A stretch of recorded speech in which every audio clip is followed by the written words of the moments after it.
Hello दोस्तों, स्वागत करता हूँ आपका वापस एक नई वीडियो में, शानदार वीडियो में। दोस्तों तो कैसे हैं आप लोग?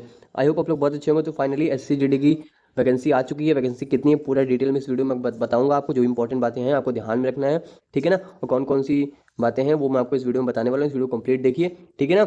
और किस तरीके से आपको तैयारी करनी है उसके बारे में आपको थोड़ा बहुत टिप्स दूंगा, ठीक है। और चलिए हम लोग बिना किसी तरीके इस वीडियो को स्टार्ट करते हैं। सबसे पहले आप देख सकते हैं दोस्तों, यहाँ पे लिखा हुआ है कि क्या लिखा है बताइए। सबसे पहले आप देख सकते हैं यहाँ पे लिखा हुआ है कि constable GD in central armed police forces SSF और rifleman GD Assam rifle examination 2024 यानी कि इन पोस्टों के लिए है। अब देखिए यहाँ पे आगे क्या बताया है। आगे यहाँ पे बताया है, सबसे इंपॉर्टेंट आपको ध्यान में, date of submission of online application क्या है, 24 नवंबर से लेकर के इस साल के अंत तक, यानी कि 31 दिसंबर 2023 का फॉर्म भर सकते हैं। आपके पास टाइम है, आपको ध्यान में रख के चलना है, ठीक है।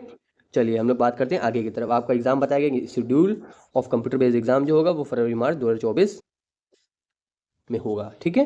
इन्होंने ये भी बता के रखा है दोस्तों, आपको ध्यान में रखना है, ठीक है। यानी कि फरवरी मार्च के आसपास आपका एग्जाम होगा, ठीक है। चलो हम लोग आगे की तरफ बढ़ते हैं। आगे क्या है उसकी की तरफ बात कर लेते हैं। अब देखिए वैकेंसी की बात आती है तो मेल के लिए अलग, फीमेल के लिए अलग बताया है, ठीक है ना। SC ST OBC EWS UR, है ना। बीएसएफ सीएसएफ सीआरपीएफ एसएसबी, आपको पता ही है पोस्टें होती हैं इसमें। और टोटल आपका यहाँ पे जो वैकेंसी है वो कितनी है आपको बता देता हूँ। यहाँ पे देख सकते हैं आप 26,146। कितनी है बताइए? 26,146 पोस्टें हैं, आपको ध्यान में रखना है, ठीक है। आगे की तरफ हम लोग पढ़ते हैं। इतना आपको समझ में आ गया होगा, इतनी बातें आप आसानी से समझ सकते हैं दोस्तों। अब आगे की तरफ देखिए, यहाँ पे बात आती है कि नेशनलिटी जो है वो इंडिया होनी चाहिए। आपको पता ही है, एज लिमिट है इनकी भी 18 से 23 साल की उम्र है के बीच में, है ना। अब देखिए आप ये फॉर्म भर सकते हैं जिनकी भी उम्र 18 से 23, है ना। और यहाँ पे देखिए लिखा भी हुआ है कि age on 1 January 2024 candidate should not have born earlier than 2/1/2001 and later than 1/1/2006 normal.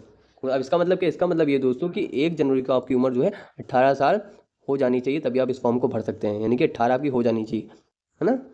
Minimum जो इनकी इन्होंने बताई है, ठीक है। मतलब 1 जनवरी 2006 के बाद मतलब बॉर्न हुए हैं वो इस फॉर्म को नहीं भर सकते, आपको ध्यान में रखना है। जनरल, अब देखिए यहाँ पे कुछ कैटेगरीज में छूट मिलती है आपको, जैसे कि आप देख सकते हैं यहाँ पे लिखा भी हुआ है कि एससी एसटी वालों को छूट मिलती है ना। रिलैक्सेशन यहाँ पे देखिए लिखा भी हुआ है कि 5 साल, है ना। तो 23 में आप जोड़ दीजिए 5, तो 28 तक आप फॉर्म भर सकते हैं। एससी एसटी वाले, ओबीसी वाले कब तक भर सकते हैं? 26 साल तक फॉर्म भर सकते हैं ना। उसी तरीके से नीचे आपको सारी बातें बताई हुई हैं, ठीक है ना। मैंने जो एजुकेशनल क्वालिफिकेशन है दोस्तों वो आपकी मैं आपको बता दूं। आपके पास मिनिमम यहाँ जो क्वालिफिकेशन है वो 10th है, यानी कि आपके पास पास होना चाहिए 10th, मतलब 10वीं क्लास अगर आप पास है तो आप इस फॉर्म को भर सकते हैं। मिनिमम जो, अगर आपने बीएससी जो भी करके रखा है डिग्री, अगर तो भी फॉर्म इसको तो भी इस फॉर्म को आप भर सकते हैं। लेकिन मिनिमम जो क्वालिफिकेशन है वो 10th क्लास है, आपको ये ध्यान में रखना है। और मैं आपको बता दूँ यहाँ पे देखिए एक बात और बताई गई, जिनके पास एनसीसी का सर्टिफिकेट है, जो लोग 10th 12th में एनसीसी वगैरह करते हैं उनके पास एनसीसी का सर्टिफिकेट है, तो उनको यहाँ पे देखिए लिखा हुआ है कि सर्टिफिकेट कैटेगरी बताई गई है, इंसेंटिव बोनस मार्क्स यहाँ पे आपको मिलते हैं, है ना। जिनके बाद एनसीसी का सी सर्टिफिकेट है, आपको 5% of the maximum marks of the examination, B है तो 3%, ए है तो 2%। इसका मतलब ये है कि टोटल 160 नंबर का आपका पेपर होता है दोस्तों, ठीक है ना। अब इसका 5% निकाल लीजिए। जब इसका 5% निकालेंगे तो आपका 8 आएगा दोस्तों। यानी कि मान लीजिए किसी के नंबर आए 160 में से 130, तो उसमें 8 नंबर ऐड हो जाएगा, 138 नंबर हो जाएंगे उसको टोटल। एनसीसी सी सर्टिफिकेट वालों के लिए मैं बता रहा हूँ। इसी तरीके से बी के लिए निकाल सकते हैं, ए के लिए निकाल सकते हैं। इनके पास एनसीसी का सर्टिफिकेट है दोस्तों, ठीक है ना। अब आगे हाउ टू अप्लाई के लिए आपको ऑफिशियल वेबसाइट यहाँ पे दिख रही होगी, यहाँ पे जाकर के आप अप्लाई कर सकते हैं, ठीक है ना।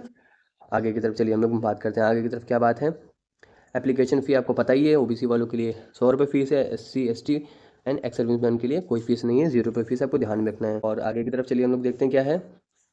बाकी डिटेल में जिसको पढ़ना है वो यहाँ पे पढ़ सकता है, सारी चीज़ें यहाँ पे बताई गई हैं।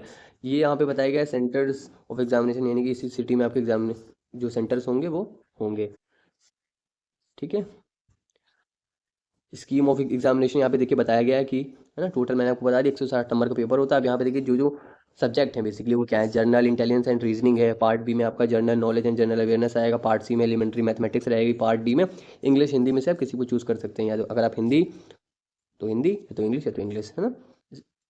अब देखिए 20 क्वेश्चन रहते हैं, एक क्वेश्चन 2 नंबर का रहता है, तो टोटल हो गया 40 आपका ना। 20-20 क्वेश्चन रहेंगे हर पार्ट में आपके, ठीक है। आपको ये बात ध्यान में रखनी है। अब question will be objective multiple choice question रहेंगे, ठीक। Computer based examination will be conducted English Hindi and 13 regional languages में एग्जाम कंडक्ट होता है, आपको ध्यान में रखना है। यहाँ पे लिखा भी गया है, आप यहाँ पे सारी लैंग्वेजेस देख सकते हैं कौन कौन से लैंग्वेज में एग्जाम ये कंडक्ट होता है, ऐसा, ठीक है ना। काफ़ी सारी लैंग्वेजेस में एग्जाम ये कंडक्ट होता है दोस्तों, ठीक है। यहाँ पे आपको पूरा डिटेल में मिल जाएगा सिलेबस, यहाँ पे सारी चीज़ें बताई गई हैं, आप उसको पढ़ सकते हैं, है ना। अब यहाँ पे देखिए फिजिकल जो पीईटी होता है, फिजिकल एफिशिएंसी टेस्ट आपका मेल फीमेल के लिए बताया गया है ना। For candidate other than Ladakh जितने भी हैं उनके लिए, मेल के लिए 5 किलोमीटर 24 मिनट में, और फीमेल के लिए 1.6 किलोमीटर 8.5 मिनट में।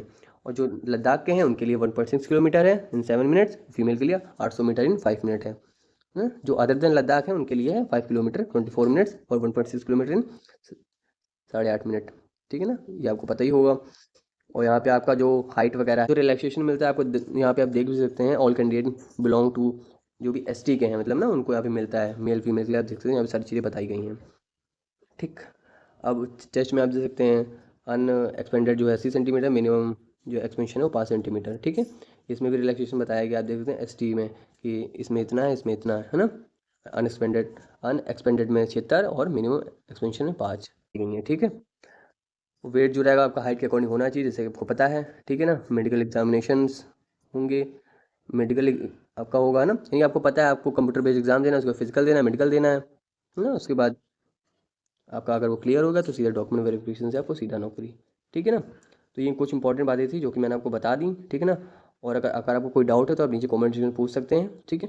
तो ये वीडियो यहीं पे एंड होती है। मैं आपको बता दूं एसएससी जीडी की साइंस के क्वेश्चन, इंपॉर्टेंट क्वेश्चंस की सीरीज़ चल रही है, मैं वो उसके ऊपर टोटल 70-80 क्वेश्चन आ गए हैं, उसके अलग से प्लेलिस्ट भी बना दी, आप जाकर के देखिए।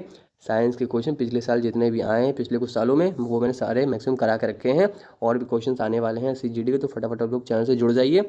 और काफ़ी सारी वीडियो ऑलरेडी आ चुकी है, उनको भी जाकर के देखिए, ठीक है ना। हम लोग मिलेंगे अगली वीडियो में, तब तक के लिए जय हिंद जय भारत।